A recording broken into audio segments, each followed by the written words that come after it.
Hi, welcome to DevOps Hands-On Training Online, one-click video series by Belinda Walia.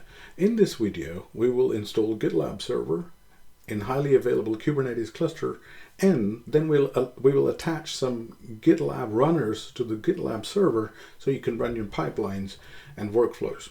So without any further delay, let's get started. So I have a Kubernetes cluster already, and I have a bash script ready as well. If we run, that bash script will first install the CRD and then the GitLab operator first, and then it will install the GitLab server and then the runners and follow on. So let's get started so we can see the progress, and I will go through the runners separately as well in a separate video because that's quite involved, but I will briefly explain how to add the runners to a GitLab server within the Kubernetes cluster.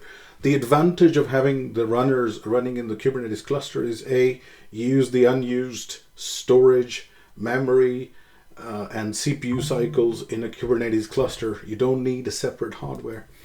Okay, so as you can see, if we do check the pods first in the GitLab system, which is where the operator is running, great.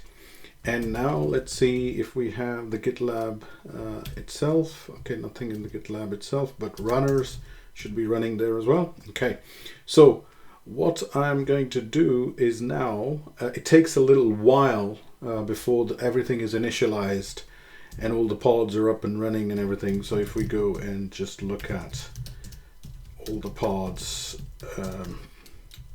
running with the name grep GitLab, you see this GitLab system, and it will also run the MinIO, Postgres, everything required for GitLab servers to be up and running.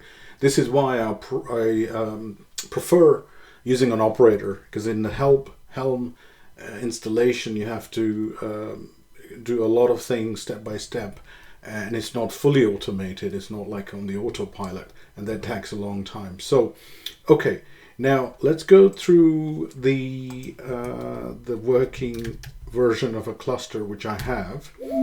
Let's just have a look at the cluster first, what we have in there, and the dashboard we have. Okay, I've got the token. Okay, so we have nothing running in the GitLab runner namespace, and we have already a couple of project files prepared. I prepared the pipeline codes, which I can show you briefly how it runs.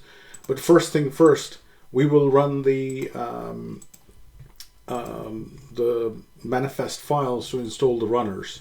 So I have a GitLab server running for my own business, and it doesn't have many runners at the moment, but let's go through the process here. So let's delete these files because these will be recreated. Okay, so you must have a project in GitLab. So I have a couple of projects already. So in the projects, you can go, for example, this is a Python app demo. You can go into the CI/CD section under settings and create a new runner. Now, you would want to create a runner specifically to do certain things like building Docker images or building and testing your software, and you want to tag those so that you can run different type of workloads in different runners. So in this runner, let's call it for Ubuntu and Linux, and let's just call it number 2 because I already have a couple of runners running. So this will give me a token, GL, which stands for GitLab, RT, which is a runner token, basically. Now that is required in your manifest in this bash file, sorry, which I have already given you in the GitHub. And here we will create the Ubuntu token, and okay, so that is the Alpine one. Okay, yeah, we don't want to create the Alpine one, we want to create the Ubuntu one first, or we can do it together actually. So the the GitLab runner is created, but we haven't registered yet. So it's going to create it. Let's go to a different project now, and we will do the same thing. This project requires Alpine Linux images, so we will also do the same thing. So we call it runner Alpine, we call it Alpine runner 3 Alpine. Okay, that's fine, and we will get the GitLab runner registration token as well. So let's put this in this file here, in the bash file here. Here we go. Obviously don't push this into GitHub for obvious reasons. And now if we run this file here, it will install the runners and register them as well. So I already ran that bash file before, but we did not have the correct token to register. Of course, this process can be automated.